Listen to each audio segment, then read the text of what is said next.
What's going on, YouTube? It's your boy SB. Welcome to another episode of SB Toys here. Thank you for joining me again today.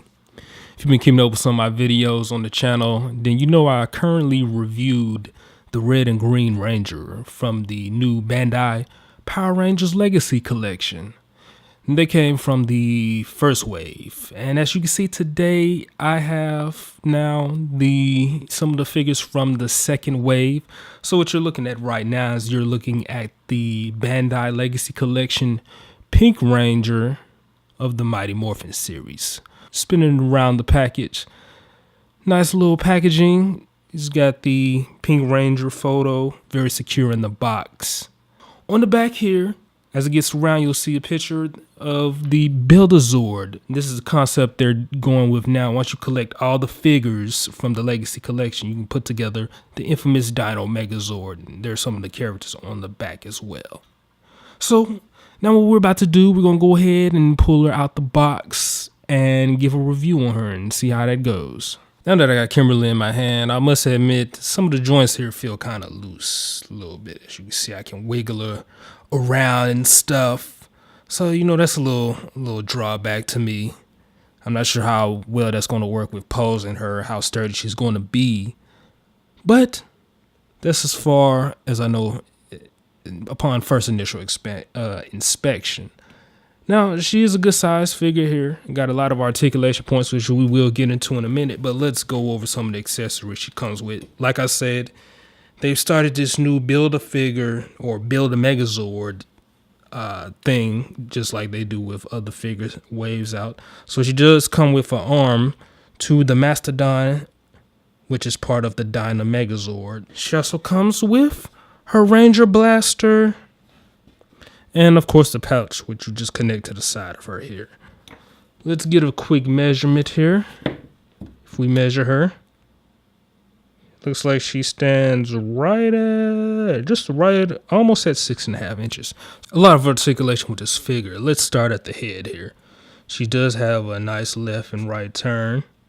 You can do a full Exorcist style 360. Let's turn her sideways. It's a nice little Ranger forward tilt. Got a lot of Ranger back tilt. Let's get to the arm here.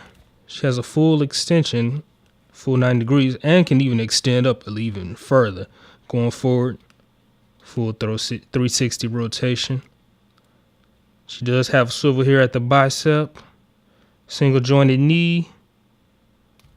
She does have a little swivel here right at her forearm, or where her glove begins. Get to her wrist.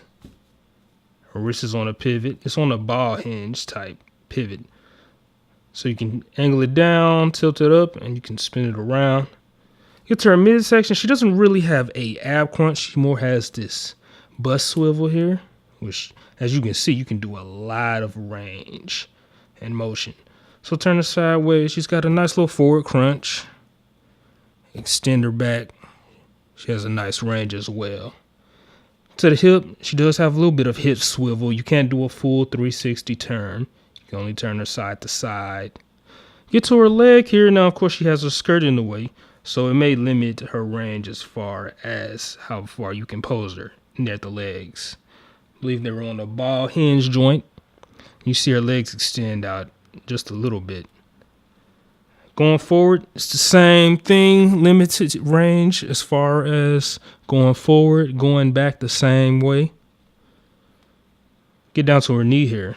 Does have a jointed knee, double jointed knee. Swivel here at the boot. Get down to the ankle. She does have ankle tilt, going forward and back, and does have a little ankle pivoting. Alright, so the figure does have a nice range of articulation points, but I do have gripes about it. Number one being the right here on the Pink Ranger where they sculpted her skirt. The plastic material is a little hard. They probably should have went with a softer plastic.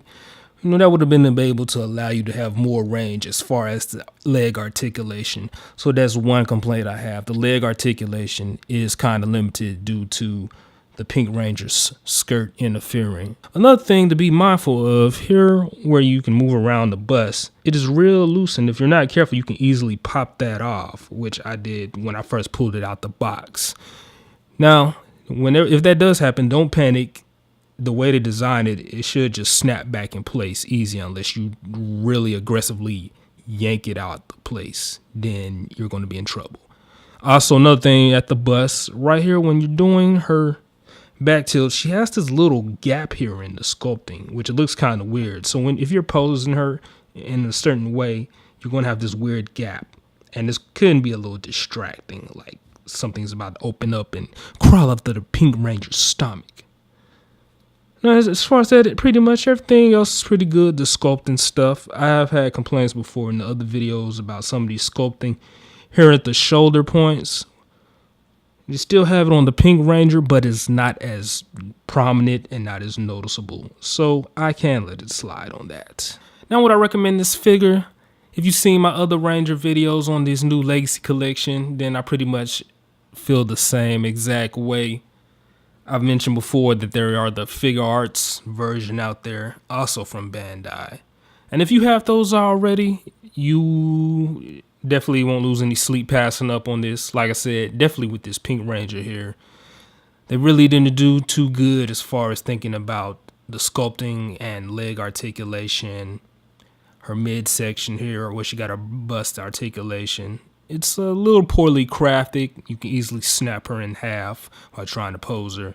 So this is definitely one that you can sleep on or pass up, especially like I said, if you already have the figure arts collection of the Power Rangers from the Mighty Morphin era. Now, if you haven't and you're wanting to get into collect some Ranger figures, then yes, I would say go ahead. Get you the Legacy collection. Just be mindful of those things because they are, one, a cheaper alternative to the figure arts, and they are out currently, so you'll be able to get them easier than you would the figure arts Rangers. So this is my 2 cents about that. Now, where can you get it from? As far as I know right now, they're starting to hit the retail stores. You can go to Walmart, check your Targets, Toys R Us, and see if you can find them in there. But that's pretty much it. Hopefully this Pink Ranger review helped you out.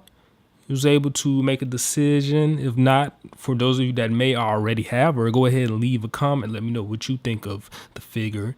If you have the figure arts version, let me know what you think as well. And for all the other people, be sure to share it, like the video, and pass it around. People may be looking around for these Rangers now that they're hitting the stores. And also, let me mention one more thing just for some of those out there is curious. I've mentioned it in the other videos. If you do have some of the figure arts Rangers already and you think you're going to get this and try to blend them in, they're completely different sizes and scale. These Legacy Collection Rangers are a much bigger size, so they will not be in relative to the scale of your figure arts Rangers. So go ahead and put that idea to rest. If you want to get a set, you're going to have to either do it with the figure arts or this Legacy collection. It's not going to work either or. Anyway, it's your boy SB. I'm about to be out. Make sure you hit that subscribe button and check out the other 2 figure reviews I have on the green and red Ranger. Y'all be easy. I'm out.